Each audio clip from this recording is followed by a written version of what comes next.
పలాస కాచిబుగ్గ జంట నగరాలను శ్రీకాకుళం జిల్లాకి ముఖ్యమైన వ్యాపార వాణిజ్య కేంద్రంగా తీర్చిదిద్దాలన్న దృఢ సంకల్పంతో ఎన్డీఏ కూటమి ప్రభుత్వం పనిచేస్తోంది. ప్రజలు ఎన్నో ఏళ్ల కల అయిన పలాస ఆర్ఓబీ ప్రాజెక్టు నిర్మాణం శరవేగంగా జరుగుతోంది.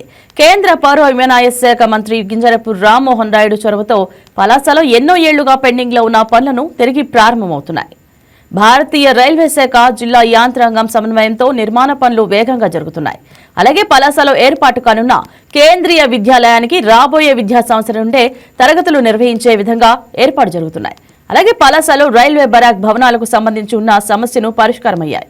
ముఖ్యమైన వ్యాపార కేంద్రంగా అభివృద్ధి చెందుతున్న పలాస కాశీబుగ్గ జంట నగరాల్లో ప్రస్తుతం పరిస్థితి మా స్పెషల్ కరెస్పాండెంట్ పురుషోత్తం రాంబాబు పూర్తి వివరాలు అందిస్తారు.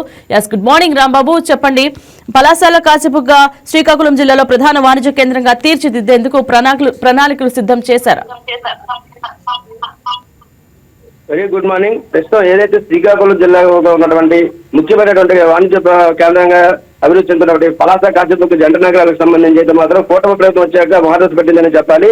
ఈ నేపథ్యంలో శ్రీకాకుళంలో ఉన్నటువంటి ఏదైతే ఒక 60 నుంచి 70 కిలోమీటర్ల దూరం సుదూర ప్రాంతంలో ఉన్నటువంటి ఏదైతే జంట నగరాలు ఉన్నాయో ఈ జంట నగరాలు అటు ఒరిస్సాకు ఇటు ఆంధ్రాకు సరిహద్దు ప్రాంతంలో ఉన్నాయి. ఈ నేపథ్యంలో కూటమి ప్రభుత్వం గతంలో ఇచ్చినట్టు హామీలను నెరవేర్చేందుకైతే మాత్రం ముమ్మరంగా కసరత్తు చేస్తుంది. ఈ నేపథ్యంలో ప్రత్యేక శ్రద్ధతో వహించినటువంటి కేంద్ర మంత్రి రామ్మోహన్ నాయుడు అయితే మాత్రం పలాస జంట నగరాలపై దృష్టి సారించారు. ఏదైతే ఏళ్ల తరబడి ప్రజలకు ఇబ్బందులు కలిగిస్తున్నటువంటి రైల్వే ఫ్లైఓవర్ ఏదైతే ఉందో ఆ ఫ్లైఓవర్ బ్రిడ్జ్ సర్వేగంగా పూర్తి చేసేందుకైతే మాత్రం ప్రణాళిక రచించారు. ఈ నేపథ్యంలో ఆయన 2 రోజుల క్రితం మాత్రం ఆ పలాస వెళ్లి ఆ పనులు అయితే పర్యవేక్షించారు.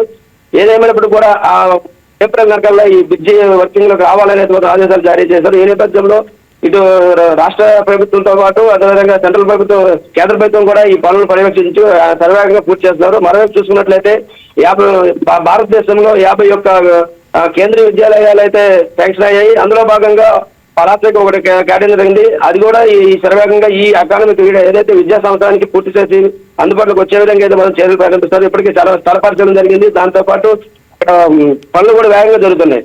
మరోవైపు చూసుకున్నట్లయితే పలాసలో ఉన్నటువంటి జీడీ పరిశ్రమ ఏదైతే ఉందో జీడీ పరిశ్రమకు సంబంధించినటువంటి ప్రత్యేకమైనటువంటి ఇండస్ట్రియల్ పార్క్ ఏర్పాటు చేశారు. ఆ ఇండస్ట్రియల్ పార్క్ ను పట్నం ఆనుకుని ఉన్న కారణంగా కొద్దిగా కాలుష్యానికి హానికరంగా ఉన్న నేపథ్యంలో ఈ కూటమి ప్రభుత్వం తీసుకున్న నిర్ణయం మేరకు వాటికైతే మాత్రం కొంత భూమిని కేటాయించి ఏదైతే టౌన్ పరిసర ప్రాంతాల్లో అయితే మాత్రం నెలకొల్పేందుకు అది కూడా పూర్తిగా పని ఏదైతే భూమి పూజ కూడా చేశారు. ఈ నేపథ్యంలో మరి అదేవిధంగా ఈ పరిశ్రమలకు సంబంధించిన ప్రత్యేక రాయితీలను కూడా కేంద్ర ప్రభుత్వం ద్వారా అదేవిధంగా రాష్ట్ర ప్రభుత్వం ద్వారా కేటాయించేందుకైతే పక్క ప్రణాళిక చేస్తున్నామని అయితే ఇప్పటికే అధికారులు చెప్తున్నారు. ఈ నేపథ్యంలో కూటమి ప్రభుత్వం వచ్చిన నేపథ్యంలో పలాస కేంద్రంగా అనేక అభివృద్ధి కార్యక్రమాలకు శ్రీకారం చుట్టారు. అదేవిధంగా టిట్కోస్ కావచ్చు, అదేవిధంగా వ్యాపార వాణిజ్యానికి, అదేవిధంగా ఈ జీడి పరిశ్రమ ఆల్రెడీ తిరుపతి దేవస్థానం కూడా జీడిపప్పులు ఎక్కడి నుండే నెలకి ఒక 30 నుంచి 40 టన్నుల వరకు జీడిపప్పును కూడా ఇక్కడ పంపించే ప్రక్రియలో కూడా రాష్ట్ర ప్రభుత్వం విజయవంతమైంది.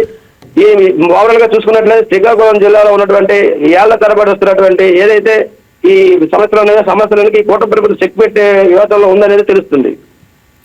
Right, thank you Rambabu. ఈ వీడియో మీకు నచ్చినట్లయితే లైక్ కొట్టి షేర్ చేసి మా వైకే టీవీ ఛానల్ ని సబ్స్క్రైబ్ చేయండి.